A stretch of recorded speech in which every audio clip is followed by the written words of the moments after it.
Assalamu alaikum. Okay, this is our next lecture, which is we have to find a relationship between terminal potential and the EMF of a cell. Okay, so एक relationship establish करेंगे, देखेंगे कि terminal potential के लिए क्या formula है, EMF के लिए क्या फार्मूला है, और internal resistance of the cell, cell की जो इंटरनल रेजिस्टेंस है उसके लिए क्या फार्मूला हमारे पास है. Okay, so let's start then without any delay.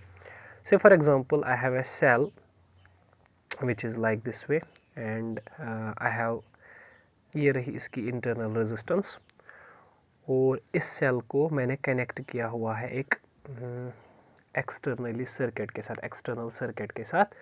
से for example this is the external resistance R. यहाँ पे एक की लगी है. अभी आप देख लो, अगर इसकी रेजिस्टेंस R है और internal resistance of the cell is small r, तो हमें ये देखना है कि अब इससे ओपन सर्किटेड है ये, है ना, क्योंकि हमने अभी इसको क्लोज नहीं किया है. So there is no current in the circuit, circuit में कोई करंट फ्लो नहीं हो रहा है, no current flows through the circuit. So we can say that इस टाइम पे इस सेल की प्लेट्स के बीच में जो पोटेंशियल डिफरेंस होगा उसको हम EMF कहेंगे. ओके, नाउ जिस अभी मैंने करंट फ्लो नहीं किया है, सो हम कहेंगे कि प्लेट्स के बीच में EMF है, टर्मिनल पोटेंशियल नहीं. प्लेट्स के बीच में जो पोटेंशियल डिफरेंस है will call that as EMF, not terminal potential. Okay, now if I connect the same circuit, अगर मैं सेम सर्किट को कनेक्ट करूंगा, ध्यान से देखिएगा आप, इस तरह से if I am connecting it, this is the external resistance, same to same, this is the key, but this time let me close the key, so it is a closed circuit now. so अगर ये closed circuit है तो इसका मतलब क्या है, इसमें कुछ करंट होगा, non zero current.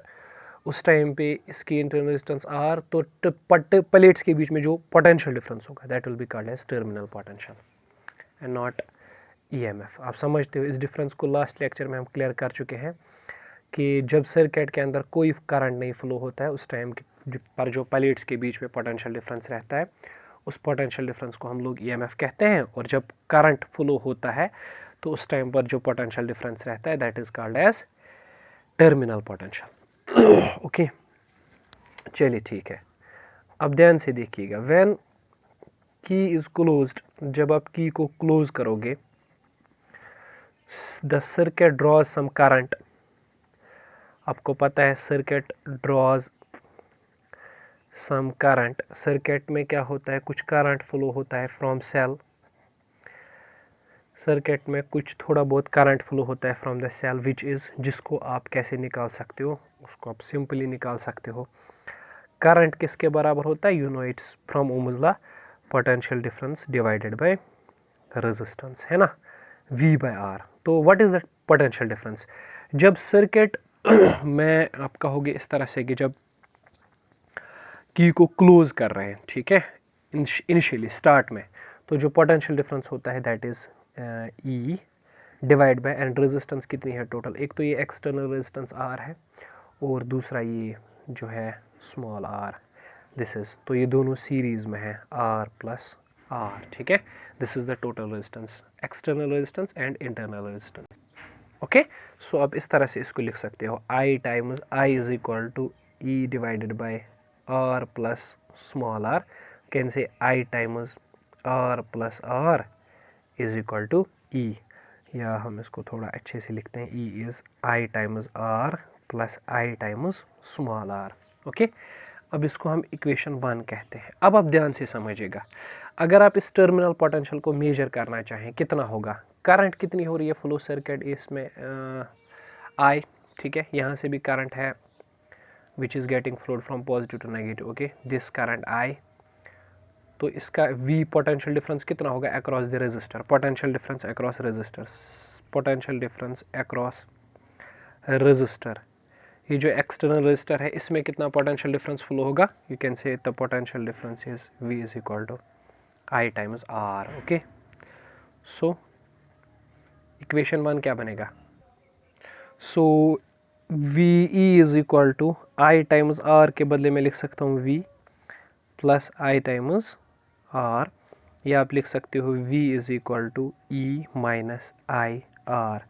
So terminal potential is equal to EMF minus this term.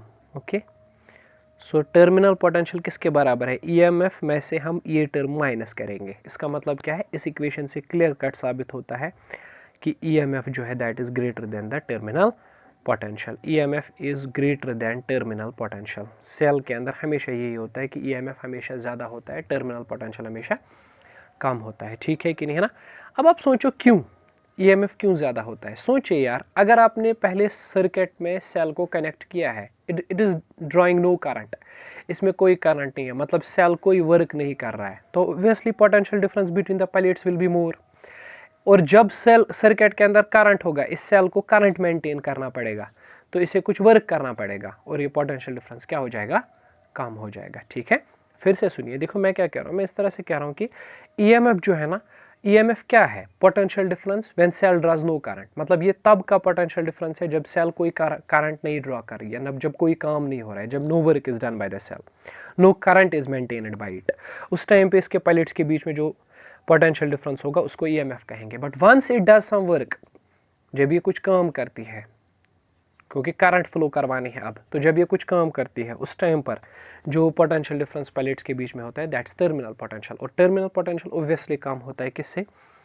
EMF of the cell से. EMF से तो वो हमेशा कम ही होता है. ठीक है. अच्छा, in case the cell draws no current, okay, you can see also that case. In case अगर आप इस तरह से कहोगे कि सेल कोई करंट ड्रॉ नहीं करती है, इन केस I इज 0, सो उस टाइम पे आप ये फॉर्मूला लगा सकते हो. ठीक है, तो V will be equal to E minus I 0 है टाइम्स R, तो V is equal to E. मतलब उस टाइम पे क्या होगा? पोटेंशियल डिफरेंस और EMF सेम होगा उस टाइम पे. Okay, there will be no distinction between these two terms. Start में जब करंट नहीं होती है उस टाइम पे हम टर्मिनल पोटेंशियल नहीं कहेंगे बल्कि EMF ही कहेंगे. ठीक है ना? अब आते हैं एक और चीज़ पे, हम इस सर्किट की मदद से निकालेंगे सेल की इंटरनल रेजिस्टेंस को. ठीक है ना? देखिए आपने ये फॉर्मूला तो हम लोगों ने देखी कि I is equal to E divided by R plus R, ये तो हमने देखा. ओके, तो आप ऑल्सो ये भी हमने देखा कि V is equal to I times R, है ना? ये रेजिस्टर के अक्रॉस पोटेंशियल डिफरेंस. I को आप लिख सकते हो E divided by R plus R और इनटू है R. ठीक है, मतलब आपने इस I के बदले ये वाला वैल्यू लिखा हुआ है. ठीक है ना? तो V will be equal to E times R divided by R plus small r. Okay, तो आप कह सकते हो R plus R is E R by V. Okay, तो you can then say small r is E capital R divide by V. इस R को यहाँ पे ले जाते हैं माइनस R के, तो स्मॉल r विल बी, आप कैपिटल R को कॉमन ले सकते हो, तो यहाँ पे क्या आ जाएगा आपका